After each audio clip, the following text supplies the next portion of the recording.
బూచి చిత్ర గురించి మొత్తం చెప్పడంతో ఇప్పుడు ఎలా జగదాత్రి అని బూచి అంటాడు. అన్నయ్య ఏ లొకేషన్‌కి రావాలో ముందు చిత్రకి ఫోన్ చేసి కనుక్కో అని దాత్రి అంటే, కానీ ఎలా జగదాత్రి మన దగ్గర డబ్బులు లేవు కదా అని బూచి అంటాడు. అన్నయ్య అదంతా మేము చూసుకుంటాం కదా, ముందు లొకేషన్ తెలుసుకో అని దాత్రి అంటూ ఉంటుంది. సరే చిత్ర, ఈ 50,00,000 ఇస్తే నా వీడియోలు నాకు ఇచ్చేస్తావు కదా, లొకేషన్ చెప్పు వస్తాను అని బూచి ఫోన్ చేయడంతో, బూచి నువ్వు నేను చెప్పిన 10 నిమిషాలకే 50,00,000 తెస్తున్నావంటే నేను కోటి అడిగినా నువ్వు తెచ్చేవాడివి కదా అని చిత్ర అనడంతో బూచి కోపంతో రగిలిపోతూ ఉంటే, అన్నయ్య కూల్ కూల్ అని దాత్రి సైగ చేస్తూ ఉంటుంది. సరే లొకేషన్ పంపాను, నువ్వు బుర్ర ఉంది కదా, నేను తెలివి ఉపయోగిస్తాను, పోలీసులకి కాల్ చేస్తాను అంటే ఏమవుతుందో తెలుసు కదా, కాబట్టి సైలెంట్గా డబ్బులు తీసుకువచ్చేసే, మా వాళ్ళు కూడా రెడీగా ఉంటారు చెప్పిన ప్లేస్లో అని చిత్ర ఫోన్ పెట్టేస్తుంది. దాత్రి ఇప్పుడు మనము చిత్ర కోసం వెళ్ళామంటే ఇక్కడ డీల్ జరిగిపోతుంది కదా, ఎలా దాత్రి అని కేదార్ అంటే, అవును ఇదొకటి ఉంది కదా, సరే నేను వదినతో చెప్పేసి వస్తాను అని దాత్రి వెళ్తూ ఉంటుంది. వదిన అర్జెంట్ పని పడి కేదార్ నేను బయటికి వెళ్తున్నాం, మేము వచ్చే వరకు ఈ డీల్ జరగకుండా కొంచెం చూసుకో వదిన, వచ్చిన తర్వాత నేను చూసుకుంటాను అని దాత్రి చెప్తే, ఆ సరే త్వరగా వచ్చేయండి దాత్రి అని దాత్రి కౌశికి చెప్తూ ఉంటుంది. దాత్రి కేదార్ బూచి ముగ్గురు కారులో బయలుదేరి వస్తారు. ఇదే జగదాత్రి ఆ చిత్ర చెప్పిన లొకేషన్ అని బూచి చెప్పడంతో, అన్నయ్య మీరు బ్యాగ్ పట్టుకొని లోపలికి వెళ్ళండి, ఆ చిత్ర వీడియోని ఎక్కడ దాచిందో తెలిసిన మరుక్షణం మేము ఎంట్రీ అయిపోతాము, ఆ చిత్ర సంగతి చూస్తాము అని దాత్రి చెప్పడంతో, అలాగేనని బూచి చిత్రకి కాల్ చేసి, చిత్ర వచ్చేసాను, బయటే ఉన్నాను, నువ్వు చెప్పిన లొకేషన్ దగ్గర అని అనడంతో, మా వాళ్ళు వచ్చి నిన్ను లోపలికి తీసుకొస్తారు, బ్యాగ్తో లోపలికి వచ్చేసేయ్ అని చిత్ర ఫోన్ పెట్టేస్తుంది. అన్నయ్య భయపడకు, ధైర్యంగా వెళ్ళు అని దాత్రి చెప్తూ ఉంటుంది. ఒక రౌడీ గేటు దగ్గరికి వచ్చి బూచిని లోపలికి తీసుకువెళ్తూ ఉంటాడు. డబ్బులు ఇచ్చేసే బూచి అని చిత్ర అడుగుతూ ఉంటే, చిత్ర నీకు దండం పెడతాను, ముందు ఆ వీడియోలు ఇచ్చేసేయ్ అని బూచి అంటాడు. ఏంటి చాలా కోపంగా మాట్లాడుతున్నావే, నీకు ఆ కోపాలన్నీ సెట్ కావు కానీ ముందు బ్యాగ్ ఇచ్చేసేయ్ అని చిత్ర అంటూ ఉంటుంది. చిత్ర నీకు దండం పెడతాను అని బూచి వేడుకుంటూ ఉంటాడు. రేయ్ ఇంకా చూస్తున్నారేంటి, వాడి చేతిలో ఉన్న బ్యాగ్ లాక్కోండి అని చెప్పడంతో చిత్ర చిత్ర అని దండం పెడుతూ ఉంటే రౌడీలు బూచిని కొట్టి మరీ బ్యాగ్ లాక్కుంటూ ఉంటారు. బ్యాగ్ని ఓపెన్ చేయగానే, మేడం ఇందులో డబ్బులు లేవు మేడం, బుక్స్ ఉన్నాయి మేడం అని చెప్పడంతో, ఏంట్రా నువ్వు నా దగ్గరే ఆడుతున్నావా, కథలు పడుతున్నావా, ఇప్పుడే ఆ వీడియోలన్నీ సోషల్ మీడియాలో అప్లోడ్ చేస్తున్నా అని వెంటనే చిత్ర ల్యాప్టాప్లో వీడియోలన్నీ ఓపెన్ చేసి అప్లోడ్ చేయడానికి రెడీగా బటన్ నొక్కుతూ ఉంటే, అప్పుడే దాత్రి అక్కడికి వచ్చి చిత్ర చేతిలో ఉన్న ల్యాప్టాప్ని లాక్కుంటుంది. ఏంటి చిత్ర, మేము రామనుకున్నావా రాలేమనుకున్నావా, ఏంటి అంత షాకింగ్గా చూస్తున్నావు, వీడియోలన్నీ ఈ ల్యాప్టాప్లో ఉన్నాయని మాకు ఇన్ఫర్మేషన్ ఇచ్చినందుకు చాలా థ్యాంక్స్, వీడియోలు ఎక్కడ ఉన్నాయో తెలియక మేము ఇంతసేపు బయటే ఉండిపోయాము, ఇప్పుడు తెలిసిపోయింది కదా, అందుకే లోపలికి వచ్చేసాము, ల్యాప్టాప్ లాక్కునేశాను అని దాత్రి అంటుంది. ఏయ్ నా గురించి నీకు తెలియదు ఏమనుకుంటున్నావు అని చిత్ర దాత్రిపైనే అరుస్తూ ఉంటుంది. నా గురించి నీకు అస్సలు తెలియదు అని చిత్ర వార్నింగ్ ఇస్తూ ఉంటే, ఏంటి చిత్ర నీ గురించి ఏం తెలుసుకోకుండానే వచ్చామనుకుంటున్నావా, నీ గురించి నేను చెప్పనా, చిన్నప్పటి నుంచి నువ్వు ఎంతో మందిని హనీ ట్రాప్ వేసి మోసం చేస్తూ వస్తున్నావు, నువ్వు చెయ్యని దొంగతనం లేదు, చెయ్యని పనంటూ లేదు, జైలుకి కూడా వెళ్ళి వచ్చావు, చిత్ర సుచిత్ర భావన ఇలా అనేక పేర్లతో చాలా మందిని మోసం చేశావు అని దాత్రి లిస్ట్ మొత్తం చెప్తూ ఉంటే, ఇవన్నీ నీకెలా తెలుసు అని దాత్రిని చిత్ర ప్రశ్నిస్తూ ఉంటుంది.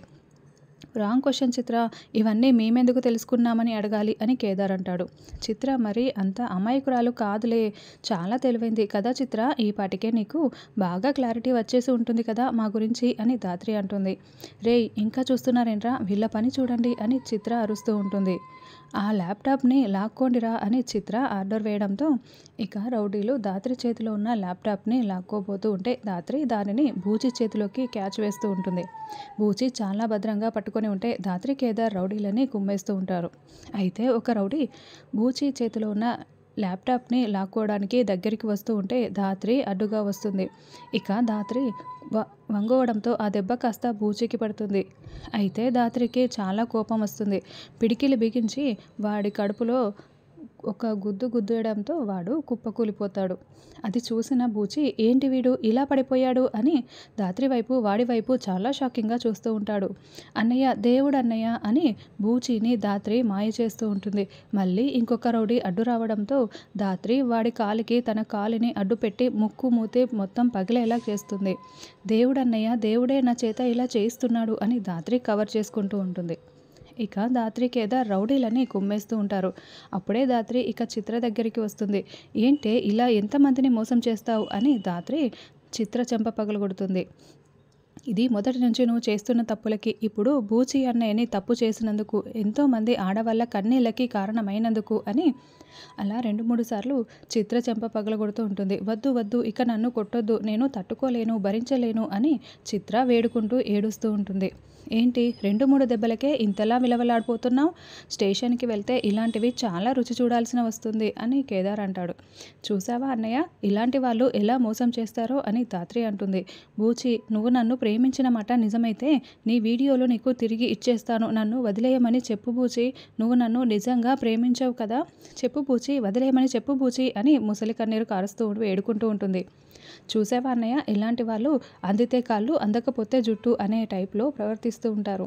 ఇంట్లో అంత స్వచ్ఛమైన ప్రేమ చూపించే భార్యను కాదని ఇలాంటి వాళ్ళ వ్యామోహంలో పడిపోతే ఇలాగే ఉంటుందన్నయ్య. ఇప్పటికైనా అర్థం చేసుకోండి. ఇంట్లో చిన్నపాటి గొడవలు ఎన్నో ఉంటాయి, కానీ వాటి కోసం ఇలా బయట ప్రేమలకి వ్యామోహపడితే ఇలాగే మోసపోవాల్సి వస్తుంది అని ధాత్రి ఆడియన్స్ అందరికీ కూడా తెలియజేస్తున్నట్లు చూపిస్తూ ఉంటుంది. ఇప్పుడు నా కళ్ళు తెరుచుకున్నాయి, నా భార్యను కాదని నేను ఎవరి దగ్గరికి వెళ్ళను అని బూచి చెప్తూ ఉంటాడు. పదవే పద స్టేషన్కి అని ధాత్రి లాక్కు వెళ్తూ ఉంటుంది. జగదాత్రి వాళ్ళు ఇంకా రాలేదు, వీళ్ళు అగ్రిమెంట్ పూర్తి చేసుకునేలా ఉన్నారే, ఇప్పుడు ఏం చేయాలి అని కౌశికి తెగ ఆలోచిస్తూ టెన్షన్ పడుతూ ఉంటుంది. నిషి, నేను మా వాళ్ళు ఎంత చెప్పినా కూడా వినకుండా మీ ఇంట్లోనే అగ్రిమెంట్ చేసుకోవాలని వచ్చాను.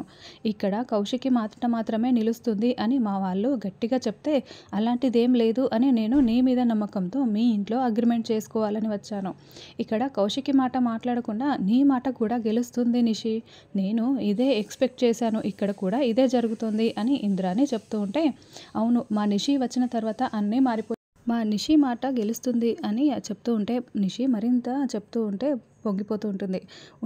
నా పొగడ్తలకి నువ్వు పడిపోతావని తెలిసే తింగరదానా, అందుకే నేను ఇలా మాట్లాడుతున్నాను అని ఇంద్రాణి మనసులో అనుకుంటూ, ఇదిగో నిషి, అగ్రిమెంట్ మొత్తం చదువుకొని సైన్ చేసేసాయి అని ఇవ్వడంతో, నాకు మీపై నమ్మకం ఉందా ఇంద్రాణి గారు, ఏం చదవనవసరం లేదు అని నిషి సంతకం పెట్టబోతూ ఉంటే, ఆగు నిషి అంటూ అరుస్తూ కౌశికి అక్కడికి వస్తుంది. ఎందుకమ్మి అలా అరుస్తున్నావు అని వైజయంతి నిలదీస్తూ ఉంటే, అసలు నా మాట వినకుండా మీరు అగ్రిమెంట్ చేసుకుంటున్నారు సరే, మరి సమయం కూడా చూసుకోకుండా ఎలా సంతకం చేస్తారు? ఈరోజు 12 నుంచి 12:45 వరకు దుర్ముహూర్తం ఉంది, కనీసం సంతకాలైనా మంచి ముహూర్తంలో పెట్టుకోవాలి కదా అని కౌశికి చెప్పడంతో, నాకు అలాంటి నమ్మకాలేమీ లేవు అని నిషి అంటే, కౌశికి చెప్పింది నిజమే, మనము ముహూర్తం తర్వాతే పెట్టుకుందాం అని వైజయంతి అంటే, అయినా ఈ దుర్ముహూర్తాలు అలాంటివన్నీ నాకు కూడా నమ్మకం లేదు, నువ్వు సంతకం పెట్టేసేయి నిషి, నీకు కూడా నమ్మకం లేదు కదా అని ఇంద్రాణి అంటే, అవునత్తయ్య, నేను సంతకం చేసేస్తున్నాను అని నిషి మళ్ళీ పెట్టబోతూ ఉంటే, ఆగు నిషి, ఒక అరగంటే కదా కౌశికి చెప్పింది, నాకెందుకో నిజమే అనిపిస్తుంది, ఒక అరగంట ఆగితే పోయేదేమీ లేదు కదా అని వైజయంతి అడ్డుపడుతూ ఉంటే, అలాగే అత్తయ్య అని నిషి అంటుంది. తర్వాత ధాత్రి కేదార్ బూచి ఇంటికి వస్తూ లోపలికి వస్తూ బూచి చాలా బాధపడుతూ ఉంటాడు.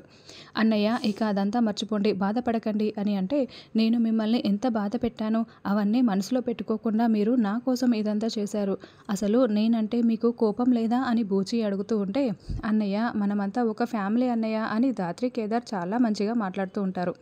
ఏదేమైనా నా కష్టాన్ని తీర్చారు, థ్యాంక్ యూ సో మచ్ అంటూ ధాత్రి కేదార్కి బూచి దండం పెడుతూ ఉంటాడు.